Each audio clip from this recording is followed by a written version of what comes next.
The title, Beauty for Ashes, A Journey of Faith. It's the hollow places. We live in a world of noise. Faith is a whisper. Everywhere you look, someone is selling peace, marketing hope, packaging deliverance like a pill. Self-help books line the shelves, motivational reels flood your feed, and everyone claims to have the key to a better life. But when the noise dies down, when you're lying awake at 2 a.m., staring at the ceiling, do you still feel found? Or are you quietly drowning behind your smile? This isn't about religion. It's not even about church. It's about the ache that money, romance, or hustle can't fix. The ache for meaning. The hunger to know that our pain has purpose. That we're not just surviving, but called, chosen, forgiven. Isaiah once wrote, "He has sent me to bind up the brokenhearted, to proclaim liberty to the captives." Isaiah 61 verse 1. But what happens when the brokenhearted give up? What happens when the captives stop hoping for freedom? This is the story of one such soul. A man who lost everything, his peace, his family, his will to live. And how he came face to face with something more dangerous than death, a God who sees, speaks, and saves. It's in the dust and silence.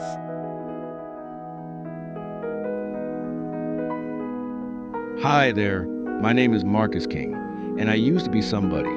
I used to run a security firm, 6 figures, expensive suits, clients who shook my hand with 2 hands. I had a wife once too, Miriam. She laughed like sunlight, prayed with her eyes closed like she could actually see heaven. We used to go to church together. I'd sit there bored, watching the pastor wave his arms while she cried quiet tears beside me. I never got it, but she did. That was before I buried her, before the accident that crushed her car like a paper cup and left me with an urn of ashes and a living room too quiet to breathe in. After that, everything I was unraveled. I stopped answering my phone, let the business rot.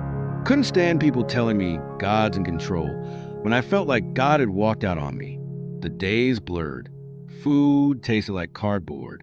Nights stretched on like black oceans. And somewhere in there, I stopped believing in anything. Until the day I found a Bible in the trash behind my apartment. Half burnt, pages torn. Some kid must have tossed it. I don't know why I picked it up. Maybe I wanted to destroy it more. But I opened it. And the first thing my eyes landed on was this. To all who mourn in Zion, he will get a crown of beauty for ashes. Isaiah 61 verse 3. Ashes. It hit me like a punch to the ribs. Beauty for ashes. Who says that? Who promises beauty out of loss? I brought it upstairs, cleaned it off, sat on the floor of my empty living room with that scorched Bible in my lap.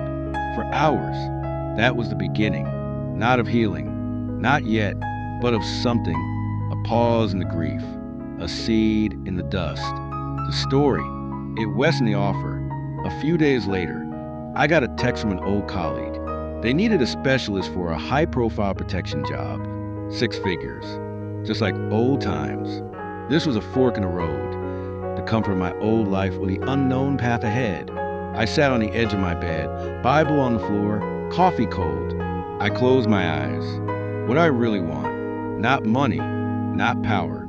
Meaning, I told them I'd think about it. It was in the testing of my heart. I spent my days walking through a park near my apartment. Sat by the pond.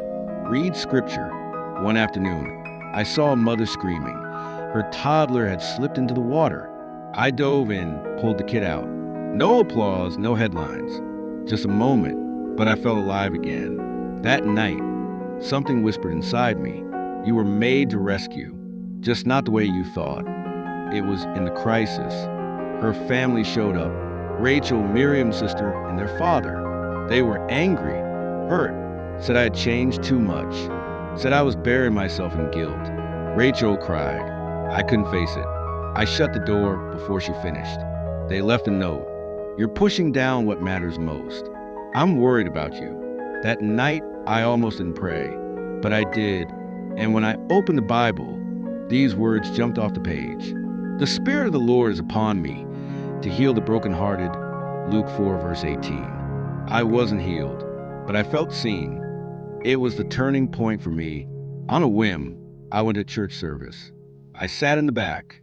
The pastor said, "Faith isn't just belief, it's trust that walks." At the end, he asked who wanted to walk by faith. I didn't move, but something in me cracked open. After the service, I walked up and told him, "I want this." And I meant it. It was a new call, and it was for me. Days later, two offers sat in front of me: the old security job and an unpaid volunteer role at Christian Outreach Center. The volunteer job made no financial sense, but I chose it.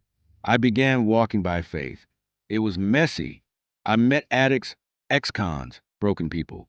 I told them the story of Daniel, how he prayed with his windows open and got thrown to lions, but God shut their mouths. Daniel 6, verse 22. I told them about Shadrach, Meshach, and Abednego, how they walked through fire and didn't burn. We prayed. They cried. So did I. There were setbacks in grace. One day, I snapped at someone. Old instincts. Pride. I nearly quit. I told my pastor I wasn't fit. He replied, "God's not looking for perfect men. He's looking for willing ones." That kept me going. It was the greater rescue. Months passed. A young man completed our recovery program. He wore a suit to graduation. He hugged his mom and said, "Thank you for not giving up." I stood in the back, choking back tears. I used to rescue bodies. Now I help rescue souls. My own thoughts, well, I used to define myself by what I had. Now I define myself by whose I am. Faith isn't walking with confidence. It's walking with surrender. It's showing up when you don't feel worthy. It's hearing, "My grace is sufficient for you," 2 Corinthians 12, verse 9, and believing it even when the shame is loud. I am not fixed, but I am found, and that's enough. There is beauty for ashes. It's been 2 years since I found that burnt Bible behind a dumpster. Today, it sits on my shelf, taped, torn, still marked with ash. I don't clean it. It reminds me that God doesn't start with clean things. He starts with broken ones, forgotten ones, people like me. I never went back to the old job. I don't need 6 figures to feel full anymore. I counsel 3 days a week, speak at prisons once a month, help where I can. And every morning, I start with a prayer.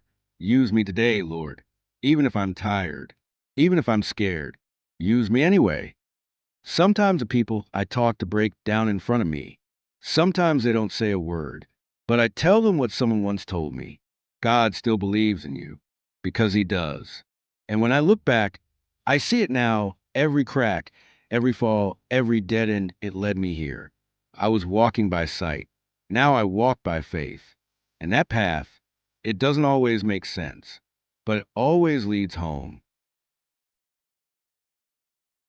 Scripture references used: Isaiah 61 verses 1 to 3, Luke 4 verse 18, 2 Corinthians 5 verse 7, John 16 verse 33, Daniel 3 verses 17 to 18, 622, 626, 1 Samuel 17 verses 39 to 45, Romans 12 verse 2, 2 Corinthians 12 verse 9. My children, you are never alone. My love surrounds you, my strength upholds you, and my favor goes before you. Walk boldly, for I am with you always. I've called you by name, and you are mine. No storm, no struggle, no sorrow can separate you from my endless love. Rest in my peace today. Penned by Gary Conan Doyle. In worship of God's wonderful glory.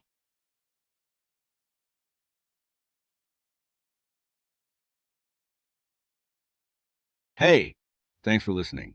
If you're still here, something in this story or song clicked with you. So here's a little secret.